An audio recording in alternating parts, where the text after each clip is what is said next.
지난주에 저한테 아들이 한 명 생겼어요. 우와. 내 아들이 키가 189예요. 그게 어떤 일이 있었는지 여러분 이게 들으면 좀 웃겨요. 안 웃길 수도 있는데 이번에 사무엘 전사님 졸업식 때 이제 교역자들끼리 성도님들과 같이 이제 축하하고 밥을 먹으러 간 자리였는데 우리 박대성 전사님을 향해서 준수한 외모를 가지셨다고 이제 사장님이 칭찬하시더라고요. 근데 그걸 반응해줘야 되잖아. 잘생겼다고 하는데 고맙다고 해야 되잖아. 그래서 내가 옆에 앉아 있었는데 내가 대신 감사합니다 했어. 웃으라고 한 거지. 근데 그 사장님이 한참 고민하는 거야. 분명히 안 잘생긴 사람이 왜 감사하다라고 이야기할까? 이거 고민을 엄청 많이 하셨겠지. 그러니까 혹시 내 쪽에는 아닌데 저쪽에 계셨거든. 혹시 아빠 이렇게 얘기하신 거야. 저에게는 큰 아들이 하나 생겼습니다. 큰 아들이 한 명 생긴 한 주를 보냈습니다. 여러분들의 한 주는 어떠셨나요? 내가 많이 당황했어. 내가 그 정도인가? 멀리서 잡아주니까 고맙네요. 그 정도인지 아닌지 구분이 안 되게. 역시 센스가 있어. 네. 자, 우리 계속해서 하나님의 말씀을 왜 우리가 읽어야 하는지, 하나님의 말씀을 왜 우리가 묵상해야 되는지를 함께 나누고 있습니다. 이 내용들은 우리가 수련회에 가서도 같이 나누게 될 내용들입니다. 여러분, 성경은 왜 읽어야 할까요? 왜 읽어야 된다고 생각하십니까?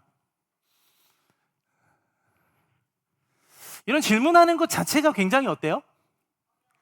어렵죠. 그리고 어색한 거, 어리석은 대답입니다.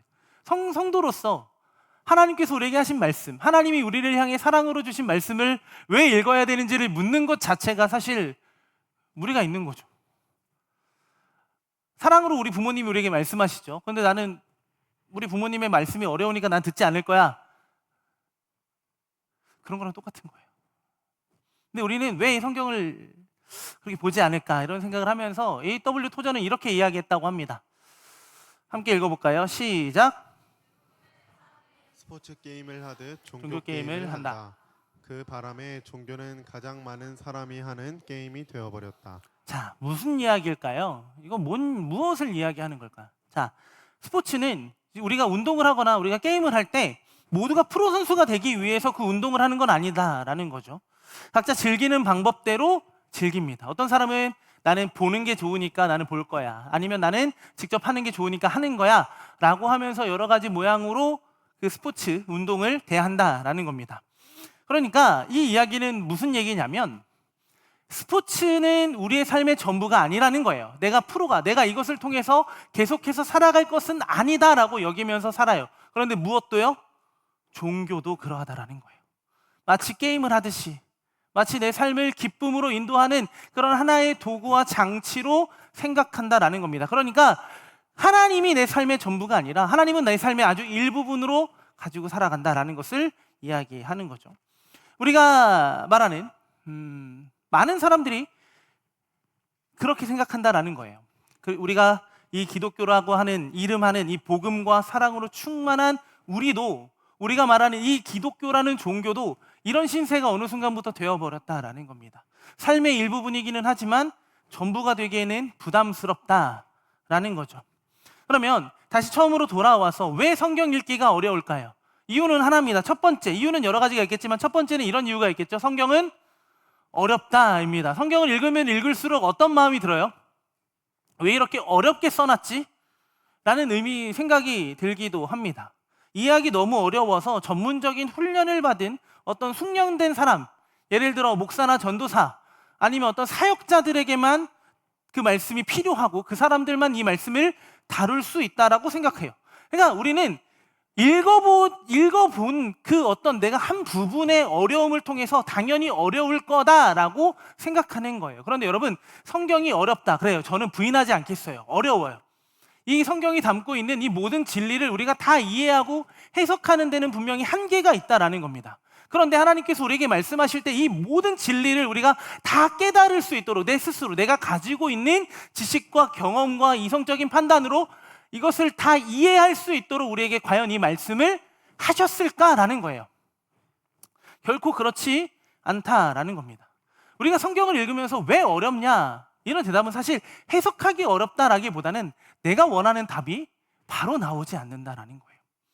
그러니까 성경을 읽다 보면 어렵기도 하지만 어떤 마음이 드냐면 두 번째는 지루합니다. 답이 보이면 답이 쭉쭉쭉쭉 나오고 내가 가야 되는 방향이 쭉 보이기 시작하면 성경을 읽는데 어려움이 없고 어려움이 없으면 너무 즐겁겠죠. 만화책을 보든 웹툰을 보든 어떤 내가 좋아하는 소설책을 보면 쓱쓱 넘겨지는데 이 성경은 도무지 길과 방향이 보이지 않으니까 어떻게 느껴져요? 지루하다라고 느껴지는 거예요. 요즘에 GPT한테 물어보면 다 알려주잖아요. 그죠? 바로바로 알려줘요. 돈을 더 내면 더 상세하게 알려준대요.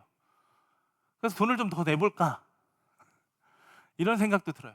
여러분 설교도 써줘요. 어떤 본문을 딱 넣고 이런 예화도 필요하고 이렇게 이런 관점으로 좀 써줘 이러면 써준대요. 걔가 나을지 내가 나을지 모르니까 내가 안 해보려고. 걔가 나오면 내가 너무 속상하잖아. 모든 걸 알고 있는 것 마냥 우리한테 정답을 바로바로 알려줘요. 그러니까 우리는 어때요? 성경은 대답해주지 않으니까 바로바로 우리에게 대답해주지 않으니까 성경을 찾는 일보다 하나님을 찾는 일보다 우리는 무엇을 더 찾는다라는 거예요? 챗 GPT나 어떤 AI의 도움을 받아서 하루하루 살아간다는 거죠. 그럼 거기에 점점 재미와 흥미를 찾게 되고 하나님을 찾는 일에는 흥미가 떨어지게 된다라는 겁니다. 그러면서 이렇게 가까이 하는 어려움, 가까이 하지 않는 어려움은 파생되는 어려움은 이런 거예요. 적용이 어려워요. 그리고 어떻게 해야 될까?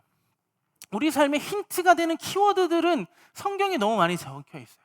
가라! 라고 하면 우리는 어떻게 하면 돼요? 아, 나한테 가라고 하시는 거구나 라고 생각하면서 우리는 뭐 하면 돼요? 가면 돼요. 그런데 바로 다음 절을 읽었더니 어떤 말씀이 적혀 있어요? 가지 마라. 왜 이랬다 저랬다 하는 거지? 하나님이? 가라는 거야 말라는 거야? 분명히 가야 되는 것 같은데, 아니 가지 말아야 되는 것 같은데 나한테 가라고 하시는 것 같고, 내가 가야 하는 것 같은데 가지 말라고, 가야지 말고 이렇게 계속 우리 안에 무언가를 힌트는 주시지만 이 힌트를 통해서 내가 어떻게 살아가야 되는지에 대한 정확한 적용을 알려주지 않으신다라는 거예요. 그러니까 결국 우리는 뭘 얘기하고 싶은 거냐면, 더 헷갈리게 만드는, 내 삶을 더 헷갈리게 만드는 성경을 읽는 일보다 차라리 내 삶에 필요한 그 어떤 나의 개발서, 자기 개발서를 읽는 것이 훨씬 더 낫다라고 생각하면서 성경을 대한다라는 거예요. 그러니까 이 절대적인 진리와 가치를 우리는 너무 가볍게 여기고 지금 당장 내게 필요한, 그리고 언제 사라질지도 모르는 그 어떤 것에 우리는 더 많은 무게를 두고 말씀을 읽다 보니까 그 말씀은 잠시 내려놓고 내가 보고자 하는 것들을 찾아서 읽는다라는 겁니다.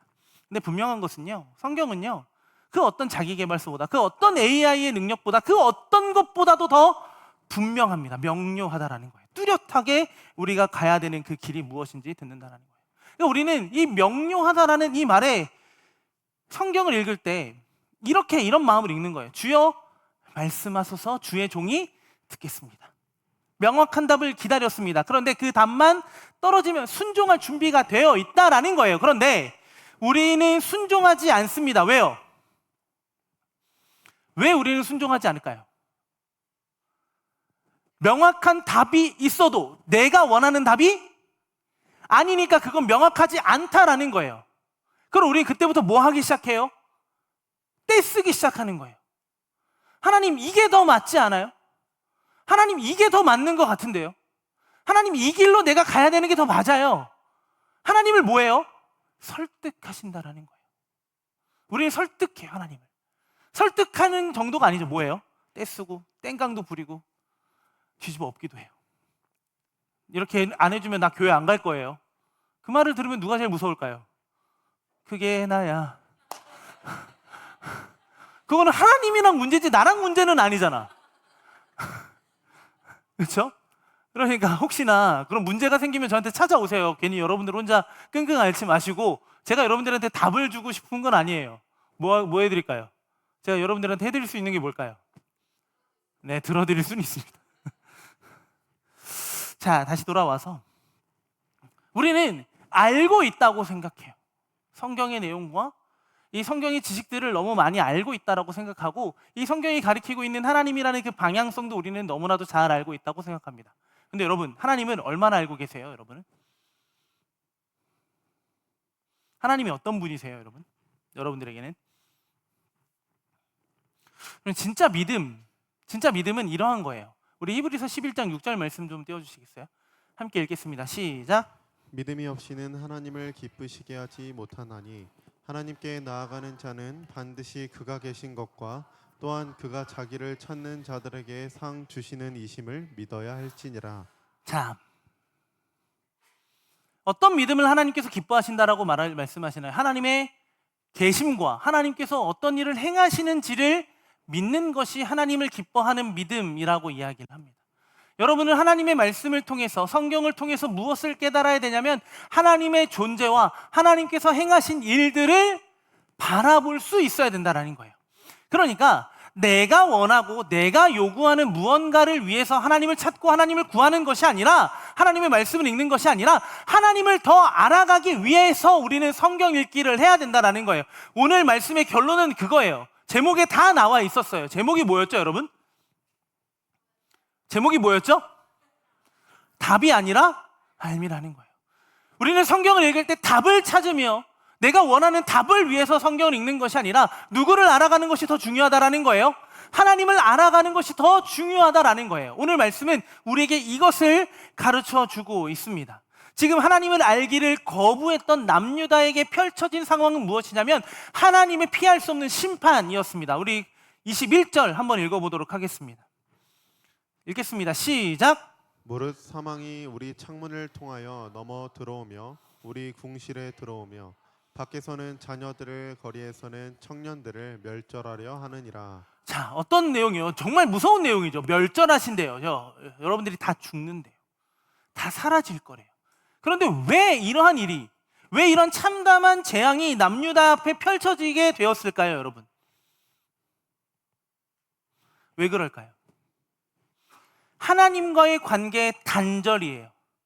하나님과의 관계 속에 무엇이 자꾸 다른 내가 원하는 것들과 우상들이 끼기 시작했다는 거예요. 어떤 우상 숭배. 여러분, 우상 숭배의 핵심이 뭘까요? 하나님을 하나님으로 섬길 것인지 하나님을 나로 섬길 것인지 싸움이에요. 우상 숭배는요.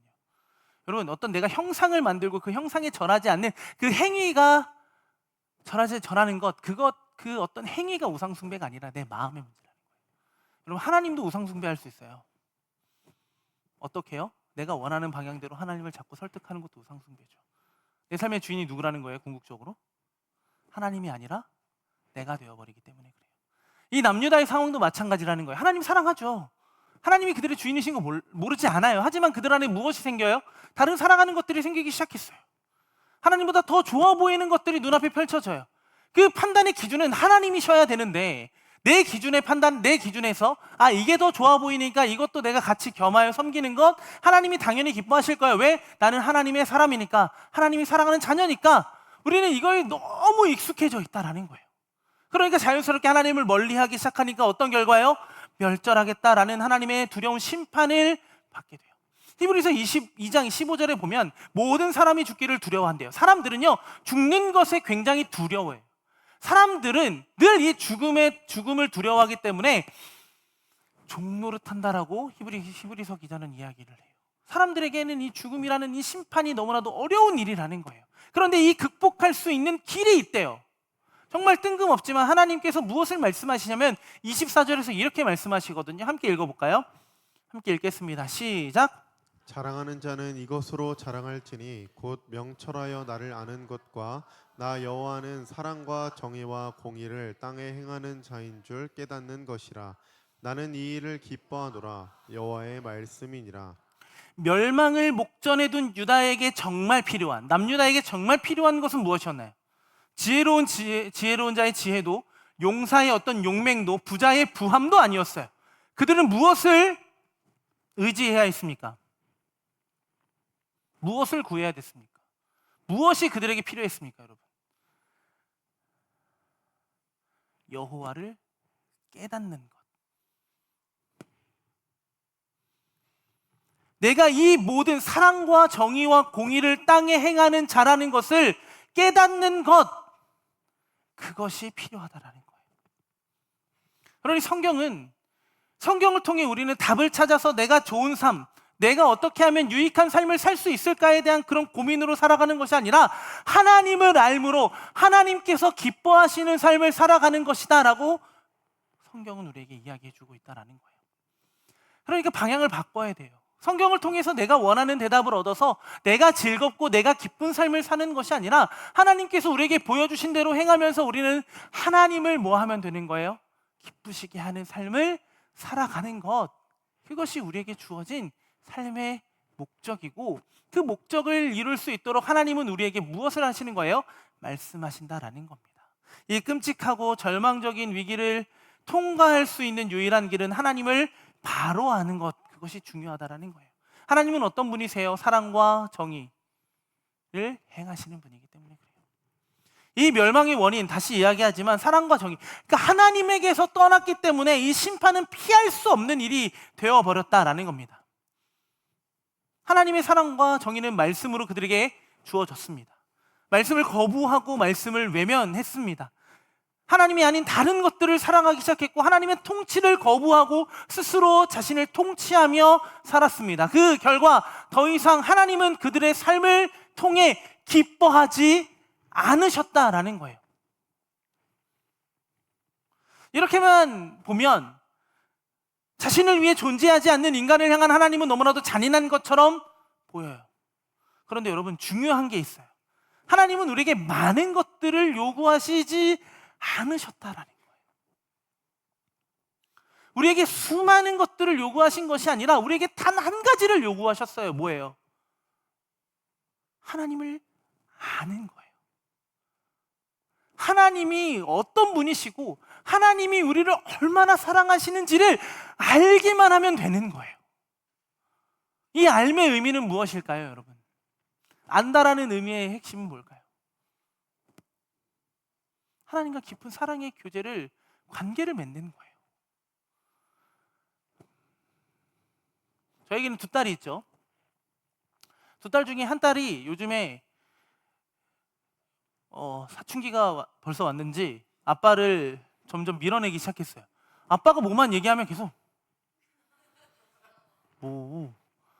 나는 우리 딸이 너무 예쁘고 너무 사랑스러우니까 막 우리 딸 너무 예쁘다 이렇게 얘기하면 하지마. 8살밖에 안 된 게 18살처럼 행동하고 있어요.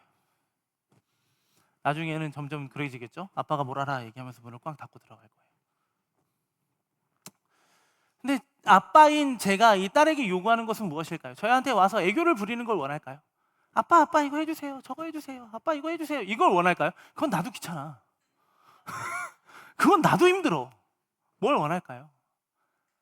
그냥 이 아이와 나의 친밀한 교제라는 거예요. 이 아이의 아빠고 이 아이는 내가 이 아빠의 딸이라는 걸 인정하는 거예요. 하나님도 마찬가지라는 거예요. 하나님이 우리 아버지가 되시고 우리는 하나님의 자녀됨을 우리가 보고 인정하는 거예요. 말씀을 통해서 우리는 그걸 깨닫게 된다는 거예요.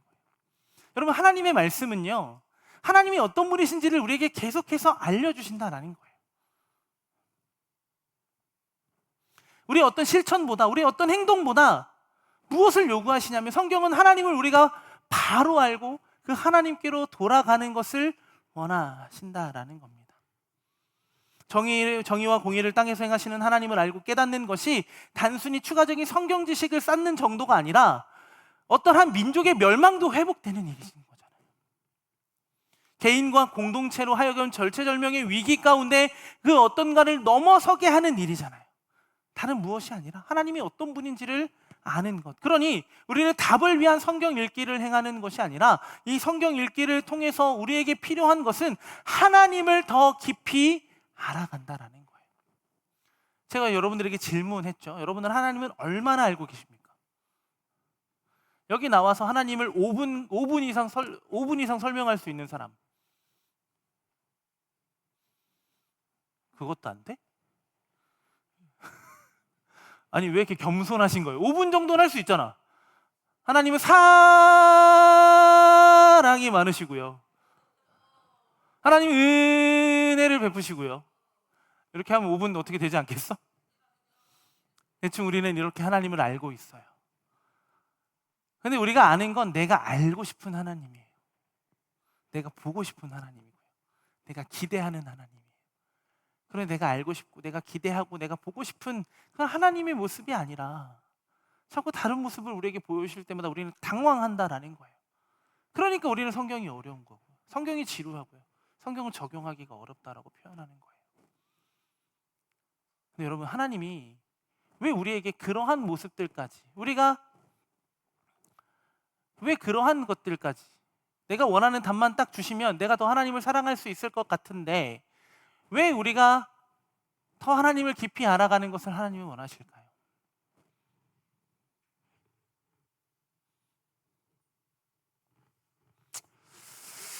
하나님의 관심은 우리에게 있다라는 거예요. 하나님의 관심은 우리가 어떻게 사는지, 어떻게 뭘 먹고 사는지가 중요한 게 아니라 하나님이 다시 하나님의 자녀된 우리가 하나님의 형상을 회복해서 하나님의 영광으로 살아가는 것에 관심을 두고 있어요. 그런데 우리의 관심은요, 폴 틸리는 이렇게 이야기를 했어요. 신앙은 궁극적 관심을 쏟고 있는 상태다라고 이야기를 했어요. 그러니까 인간이 된다는 것은 종교적이 된다라는 말과 같다라고 이 사람은 표현해요. 그래서 모든 사람에게는 궁극적인 관심사가 있어요. 이 궁극적인 관심을 쏟고 있는 것이 바로 종교가 된다는 건데, 우리와 같은 이들에게는 뭐예요? 하나님이겠죠. 그런데 어떤 이들에게는 명예가 될 수 있고 부가 될 수 있고 권세가 될 수 있고 어떤 섹스, 관계, 조국, 명분, 어떤 돈, 명예, 권력 이런 거에 사람들은 마음을 쏟고 궁극적인 관심을 거기에 두고 거기에 마음을 쏟아서 내가 만들어낸 우상을 섬기게 된다는 거예요. 그러니 자연히 하나님의 말씀을 읽는 일보다 하나님의 말씀대로 살아가는 것보다 이 세상의 원리대로 살아가는 것이 내가 훨씬 더 행복하게 살 수 있을 거다라고 우리를 유혹한다라는 겁니다. 우리가 사는 세상은요, 하나님에게 궁극적인 관심을 두지 않아요. 그러니까 하나님을 알아가는 것이 너무나도 어려운 시대는 맞아요. 그런데 어느 시대나 마찬가지였다라는 거예요. 예수님 때도 마찬가지예요. 예수님이 눈앞에 있음에도 하나님의 말씀을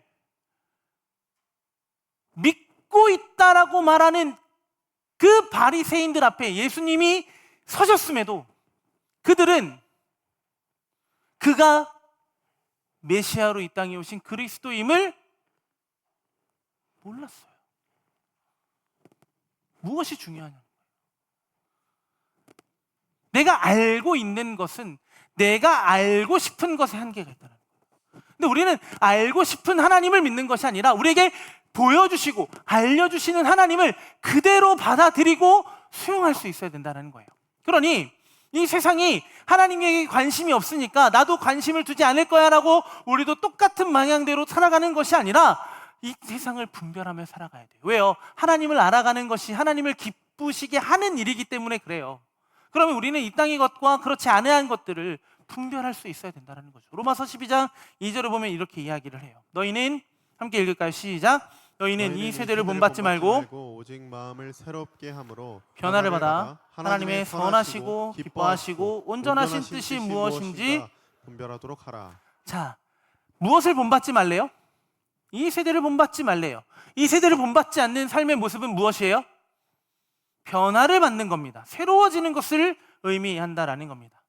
이 시대가 제시하고 따라오게 만드는 그 형태, 그 틀을 따라 살아갈 것인지 아니면 내가 그 틀 자체를 바꿀 것인가를 고민할 수 있어야 된다는 거예요. 우리 하나님을 알아가는 것도 중요하지만 우리는 이 세상이 어떠한지를 알아가는 것도 너무 중요합니다. 여러분, 이 땅을 살아가는 데 필요하다라고 생각해요. 그런데 중요한 것은 이 세상의 주인이 누구죠? 이 세상의 주인이 누굽니까?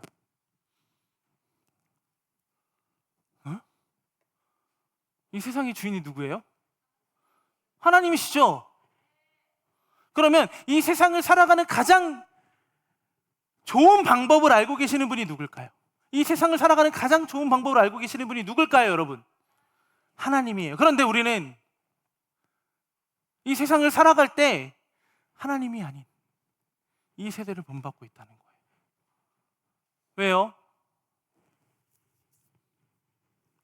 하나님은 모른다라고 생각하는 거예요. 하나님이 모르시는 게 아니라 우리가 하나님을 모르는 게 아닐까요, 여러분?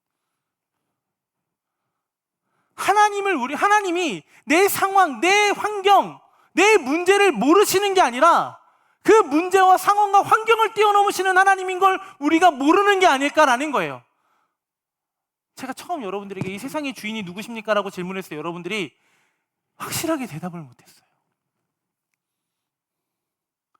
여러분, 우리가 여기서라도 이 세상의 주인이, 마이크 가까이 있으니까 소리는 안 지를게요, 하나님이라고 외쳐야 세상 속에서도 이 세상의 주인 하나님이라고 하면서 살 수 있는 거예요. 여러분, 여기서 하나님이라고 대답했을 때 쟤 뭐 이상해 라고 할 사람이 있어요? 근데 왜 우리는 그러하지 않냐라는 거예요. 그러니까 우리는 하나님을 모르는 거예요. 미안하지만 그럼 어떻게 하면 될까요? 어떻게 하면 될까요, 여러분? 읽어야죠. 읽으면서 하나님이 우리에게 하나님을 드러내실 때 그 하나님을 우리가 받아들이는 거예요. 영접하고 믿는 거예요. 이 세대를 따르는 것이 지금에 있어서는 훨씬 더 좋아 보일 수 있어요. 우리와 뗄 수 없는 문제들로 우리는 고민하고 있어요. 학업의 문제, 취업의 문제, 결혼의 문제, 결혼한 사람들은 또 아이를 갖는 문제, 그 아이를 양육하는 문제, 그 아이가 자라면 어떤 또 관계의 문제, 또 갈등, 여러 가지 문제들이 우리를 단계별로 뭔가 퀘스트를 깨는 것처럼 우리는 그렇게 살아간다는 거예요. 단계 밟아가면서 우리는 계속 어려운 상황들이 우리 눈앞에 펼쳐져 있어요. 그럴 때마다 우리는 무엇을 이야기해요? 계속 우리가 왜 어려움에 봉착하게 될까요, 여러분? 왜 우리가 계속 어렵다라고 반복하면서 이야기를 할까요? 이 세상의 주인이 하나님이신 걸 알면서도, 이 세상을 가장 잘 살게 하시는 분도 하나님이라는 걸 알면서도 그 하나님을 알아가는 일보다 이 세상을 알아가는 일에 우리는 더 많은 마음을 쏟고 있다라는 거예요. 저는 이 세상을 몰라야 된다라고 여러분들에게 이야기하고 싶은 게 아니에요. 이 세상을 외면하고 등지고 살라고 이야기하는 게 아니에요. 하나님의 눈으로, 하나님의 관점으로 이 세상을 바라볼 수 있어야 된다라는 거예요. 그러려면 우리에게 뭐가 필요해요? 말씀이 필요하다라는 거예요.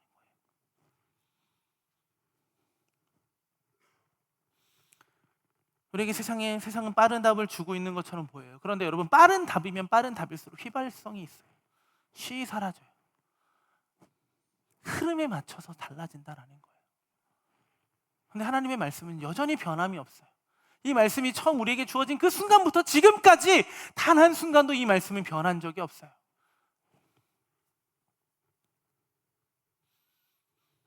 정말 세상이 주는 정답대로 여러분들이 사셨을 때 여러분들이 원하는 일들이 일어나셨나요? 빠른 대답을 주는 그 세상이 여러분들에게 준 정답으로 살아갈 때 여러분들의 삶에 진짜 기쁨이 넘치셨나요? 여러분들의 삶에 만족이 있었어요?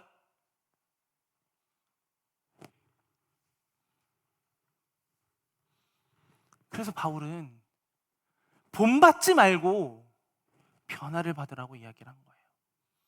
이 세대가 줄 수 없는 참된 평안과 답을 누가 주실 거기 때문에 그래요. 하나님이 자신이라는 답을 우리에게 주시면서 우리에게 그 길을 알려주실 것이기 때문에 그러하다라는 거예요. 그래서 바울은 마음을 새롭게 하라고 말을 해요. 남유다 백성에게도 하나님을 아는 것이 우선되어야 한다라고 말씀하셨던 이유는 하나님의 말씀이 그들의 마음을 새롭게 하는 유일한 방법이기 때문에 그러했다라는 거예요. 이건요, 여러분, 내 감정의 변화가 아니라 하나님을 아는 지식으로 내 삶의 변화가 찾아오게 된다라는 거예요. 그러니까 성경 읽기는 단순히 읽기에 머무르는 것이 아니라 우리의 삶으로 연결되고 확장되어야 된다라는 거예요. 하나님을 우리는 바로 할 때 하나님이 이를 기뻐하시고 하나님을 아는 지식의 영역 속에서 변화가 일어날 때 하나님께서 기뻐하시는 뜻이 무엇인지를 발견하게 되고 그 뜻대로 우리는 살아가게 된다라는 거예요. 지난주 제가 뭐라고 얘기했죠? 말씀이 우리에게 온 이유가 뭐예요? 아니 어제 일도 모르는데 왜 자꾸 지난주 거 물어보시는 거예요? 제가 뭐라고 얘기했냐면 부르시는 거예요. 죄인된 우리가 그 빛과 진리로 나아갈 수 없으니까 그 빛과 진리의 길을 알려주시기 위해요 예수님이 이 땅에 오실 수밖에 없었다라는 거예요. 우리를 부르시는 거예요. 초청하시는 거예요. 말씀은요 여러분 우리를 영원한 삶으로 초대하고 영원한 삶으로 초청하는 거예요. 지금의 삶이 끝이 아니라 우리에겐 영원한 삶이 있음을 성경 우리에게 이야기를 해요. 그런데 우리는 태평하지 않아요. 여러분 우리 상황은 너무 다급해요. 당장 이 일이 해결되지 않으면 나는 당장 죽을 것만 같아요. 이 일이 해결되지 않으면 나는 정말 무너질 것만 같아요. 그러니 차분히 앉아서 성경을 열어 하나님께서 기뻐하시는 뜻을 분별하는 그 시간이 우리에게는 너무나도 아깝다라는 거예요.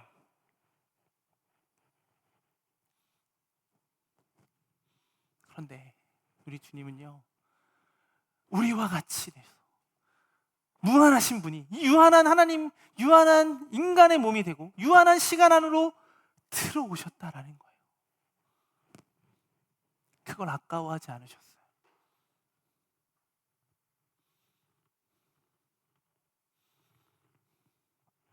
왜요? 그게 하나님의 기쁨이었기 때문에 그래요. 우리의 기쁨도 하나님을 알아가는 것에 기쁨이 있었으면 좋겠어요. 하나님은 우리에게 오시는 그 기쁨을 모두 안고 우리와 같이 되셨어요. 그분을 알고 그분을 믿는다면 우리는 뭐 해야 돼요? 그 기쁨을 찾아가는 겁니다. 여러분 아까워하지 않으셨으면 좋겠어요. 시간을 내는 일을 두려워하지 않으셨으면 좋겠어요. 말씀을 읽어내고 묵상하는 그 시간을 여러분 그럼 그 시간에 뭐 하실 거예요? 그 시간에 뭐 하실 거예요?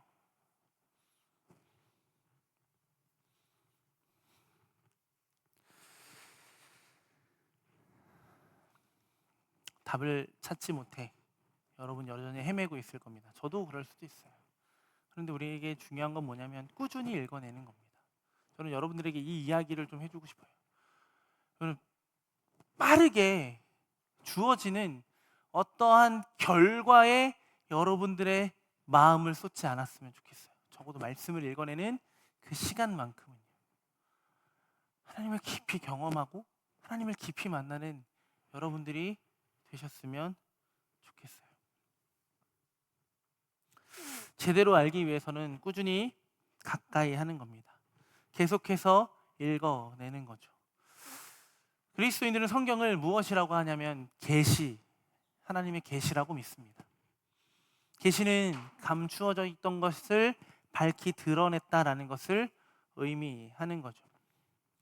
우리가 알 수 없는 하나님을 알 수 있도록 하나님은 우리에게 자신을 드러내 주셨다라는 겁니다. 그러면 우리는 그 드러난 것에 집중하면 돼요. 여전히 내게 보이지 않는 것에 집중하는 것이 아니라 일단 나에게 드러난 것에 집중하시면 되는 거예요.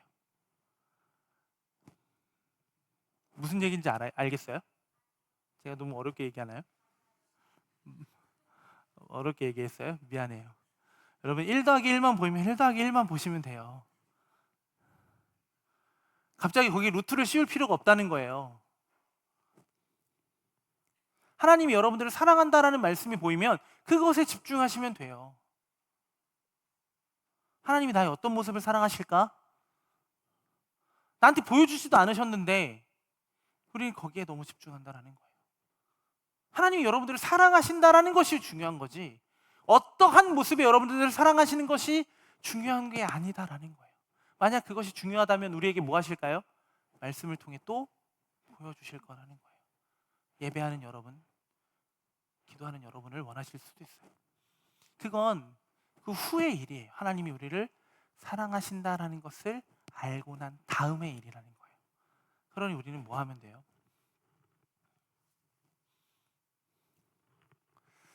하나님이 어떤 분인지 계속해서 알아가는 기쁨이 우리에게 있었으면 좋겠습니다. 그렇게 하나님을 알아갈 때 우리는 무엇을 보게 될까요? 진짜 기쁨을 경험하게 될 겁니다.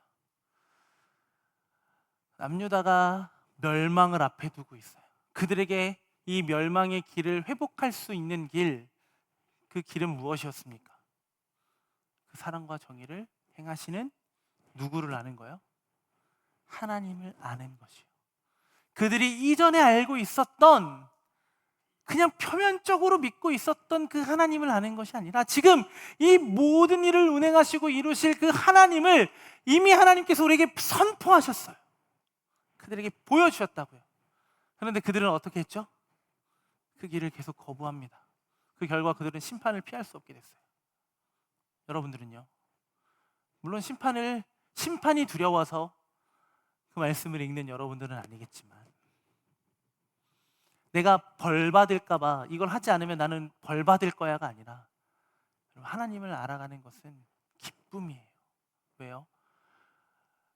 제가 얘기한 대로 그 우리를 아시기 위하여 우리와 같이 되신 그 하나님의 기쁨이 하나님을 알아가면서 더 기쁨으로 충만하게 채워지실 거기 때문입니다. 그러니까 성경을 읽을 때는요, 여러분, 어려우면 멈추셔도 되고요, 지루하면 잠시 멈춰도 됩니다. 그런데 뭐 하면 돼요? 계속 가까이 하는 겁니다. 다음에 나누겠지만 무슨 수를 써서라도 말씀을 읽어야 되는 게 우리에게 주어진 말씀이에요. 이스라엘 백성들을 향해서 하나님께서 말씀을 들으라고 얘기하신 다음에 내가 보이는 모든 것에 말씀을 두라고 얘기하셨어요. 왜 그럴까요? 계속 보는 거예요. 계속 그 말씀을 가까이 하는 거예요. 우리가 함께 읽고 있는 이 말씀이 그냥 집에 가면 덮여지는, 한 번도 지퍼가 열리지 않는 그런 성경책, 그런 말씀이 아니라 늘 열려 있고 늘 가까이 할 수 있는 하나님의 말씀이 되었으면 좋겠습니다. 은혜를 받으려고 계속 밀어붙이지 마세요. 답 주세요. 하나님, 제가 이거 할 거예요. 그러니까 저 이거 할 수 있도록 빨리 알려주세요. 그게 중요한 게 아니라니까요. 하나님이 어떤 분이시고 하나님께서 우리에게 무엇을 행하셨는지를 말씀을 통해 계속해서 알아가는 여러분들이 되었으면 좋겠습니다. 읽고 있다는 것, 내가 하나님의 말씀을 읽고 있다는 것에 만족하면서 살아가는 여러분들이 되셨으면 좋겠어요. 거기서 답이 아니라 읽고 있는 그 가운데 하나님이 우리에게 무엇을 알려주실까요? 하나님 자신을 우리에게 가르쳐 주실 것이니까요. 우리 그 마음으로 함께 찬양했으면 좋겠습니다. 우리 마지막으로 고백했던 찬양인데, 우리 주말씀 향하여 함께 찬양하면서 하나님께 나아갔으면 좋겠습니다.